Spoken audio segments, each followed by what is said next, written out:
Bonjour et bienvenue donc. Et aujourd'hui, en Europe, la Banque Centrale Européenne se réunit à un moment crucial, tandis qu'aux États-Unis, la désinflation surprise et la détente des taux redonnent souffle au marché immobilier. Parallèlement, sur les marchés financiers, Oracle s'envole grâce à l'intelligence artificielle, confirmant que la technologie reste un moteur puissant face aux incertitudes économiques.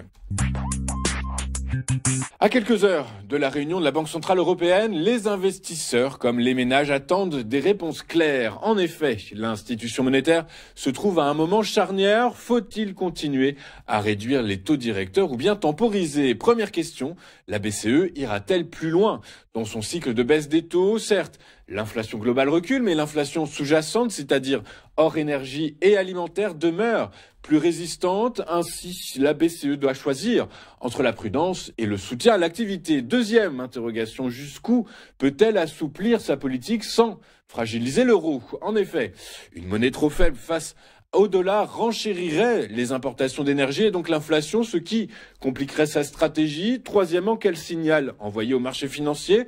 Car si elle déçoit les anticipations, les taux obligataires risquent de grimper, ce qui renchérirait le financement des États et des entreprises. À l'inverse, une détente trop marquée pourrait relancer les actions, mais aussi alimenter des bulles spéculatives. Enfin, deux enjeux de fond s'imposent. D'une part, la Banque Centrale Européenne dispose-t-elle encore d'une marge de manœuvre face au ralentissement économique de la zone euro marquée par une consommation fragile et une industrie en perte de vitesse? D'autre part, quel cap doit-elle donner pour préserver sa crédibilité à long terme? Ainsi, cette réunion ne se résume pas à une décision technique, elle incarne l'équilibre délicat entre inflation, croissance et stabilité financière. En août, les prix à la production aux États-Unis ont reculé de 0,1% alors que les économistes attendaient une hausse. Autrement dit, les entreprises ont vendu leurs biens et services un peu moins chers aux distributeurs. Cette baisse s'explique avant tout par un repli des marges dans les services commerciaux, notamment dans le gros des machines et des véhicules. Ainsi, plutôt que de répercuter intégralement les droits de douane imposés par l'administration Trump, de nombreuses entreprises semblent en absorber une partie. Par ailleurs, cette faiblesse des prix reflète aussi un contexte économique moins dynamique. En effet, la demande intérieure ralentit, les ménages consomment davantage avec prudence, les entreprises investissent moins et surtout, le marché du travail donne des signes de fragilité. Par exemple, le gouvernement a révisé à la baisse de près d'1 million le nombre d'emplois créés l'an dernier, tandis que le pays a même perdu des postes en juin, une première depuis plus de 4 ans. De plus, si les prix à la production progressent encore de 2,6% sur un an, leur rythme ralentit par rapport aux 3,1% enregistrés en juillet. Alors certes, certains postes connaissent de fortes hausses, mais à l'inverse, les prix de l'énergie reculent.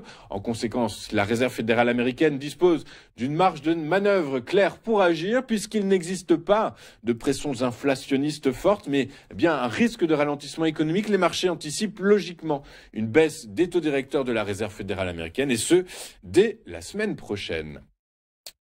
Toujours aux États-Unis, la détente monétaire en cours redonne de l'air au marché immobilier américain.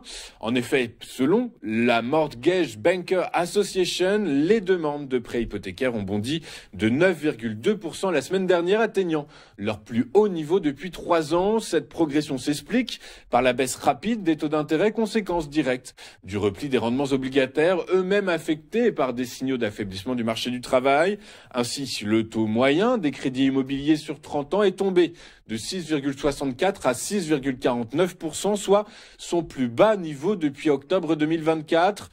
D'une part, ce mouvement a fortement stimulé les refinancements. Les demandes ont progressé de 12% sur une semaine et de 34% en glissement annuel, traduisant la volonté des ménages américains de réduire leur charge d'intérêt. D'autre part, la dynamique des acquisitions s'est renforcée. Les demandes d'achat ont augmenté de 7% sur la semaine et de 23% en rythme annuel. Par conséquent, les emprunteurs bénéficient d'un regain de pouvoir d'achat immobilier après 2 années marquées par des conditions de crédit restrictives. De plus, la part des refinancements dans l'activité hypothécaire a atteint 48,8% contre 46,9% la semaine précédente. En parallèle, le montant moyen des prêts a progressé, ce qui reflète l'intérêt accru pour des opérations de plus grande taille, offrant davantage d'économies potentielles. En définitive, à la veille de nouvelles publications sur l'inflation, ces chiffres illustrent la sensibilité du marché immobilier au cycle monétaire et soulignent le rôle déterminant des taux dans la relance de l'activité. Oracle a créé la surprise sur les marchés financiers hier puisque son titre a bondi de près de 36%, soit l'une de ses meilleures performances depuis, tenez-vous bien, 3 décennies. Cette envolée s'explique par l'annonce de contrats massifs liés à l'intelligence artificielle qui porte son carnet de commandes à 455 milliards de dollars contre 112 milliards un an plus tôt.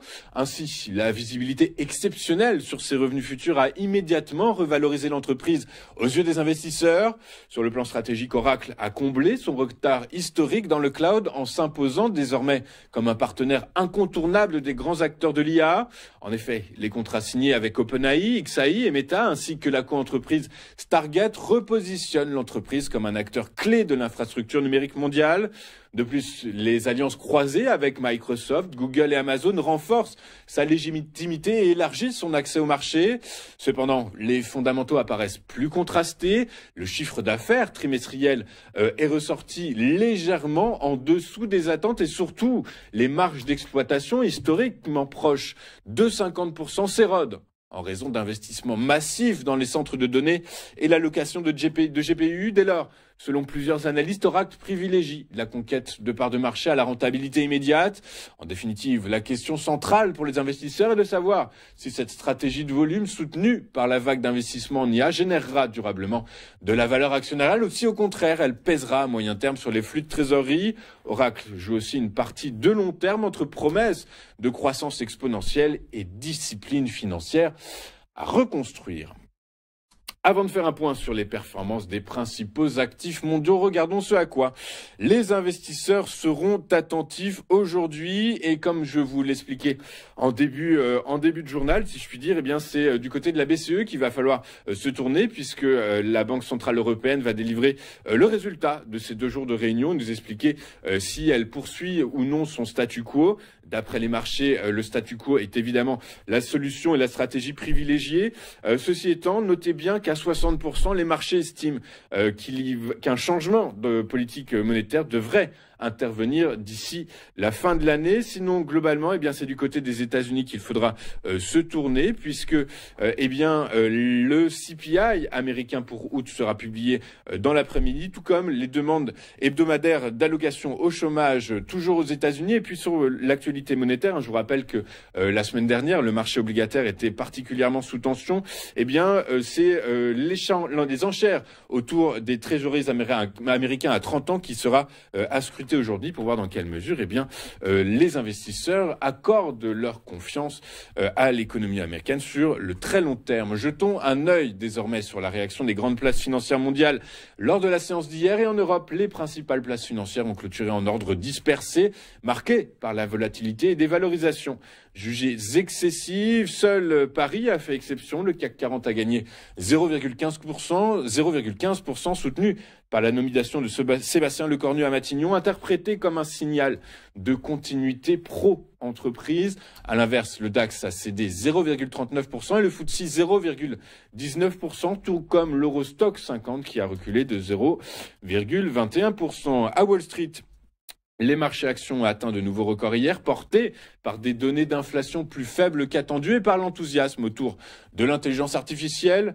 Dans ce contexte, le S&P 500 et le Nasdaq ont clôturé à de nouveaux sommets tirés par l'envolée d'Oracle après des résultats dopés par l'intelligence artificielle. Le Dow Jones a lui en revanche stagné, pénalisé par Apple dont le titre est ressorti en baisse. Les prix du pétrole ont poursuivi leur hausse hier, portée par les tensions géopolitiques. La Pologne, soutenue par l'OTAN, a intercepté des drones russes sur son territoire, tandis qu'Israël a mené des frappes inédites au Qatar contre des dirigeants du Hamas. Ces événements ravivent le risque de nouvelles sanctions occidentales contre Moscou, ce qui pourrait réduire l'offre mondiale de brut, la Russie restant le 2e exportateur mondial. Ainsi, le Brent de la mer du Nord pour livraison novembre a progressé de 1,66% à 67,49 $. Son équivalent américain, le baril de WTI, a lui gagné 1,66% à 63,67 $. L'unité. Washington a par ailleurs menacé de surtaxer les importateurs de pétrole russe, notamment la Chine et l'Inde, si l'Union européenne adoptait la même stratégie. Cependant, certains analystes rappellent que les primes de risque géopolitique sont souvent temporaires. Aux États-Unis, la hausse surprise des stocks de brut limite pour l'instant la flambée des cours. Nous allons marquer une toute première pause dans cette édition du 11 septembre 2025 et juste après, comme convenu, nous retrouverons Éric Seban et son Chronodax. À tout de suite sur TF1.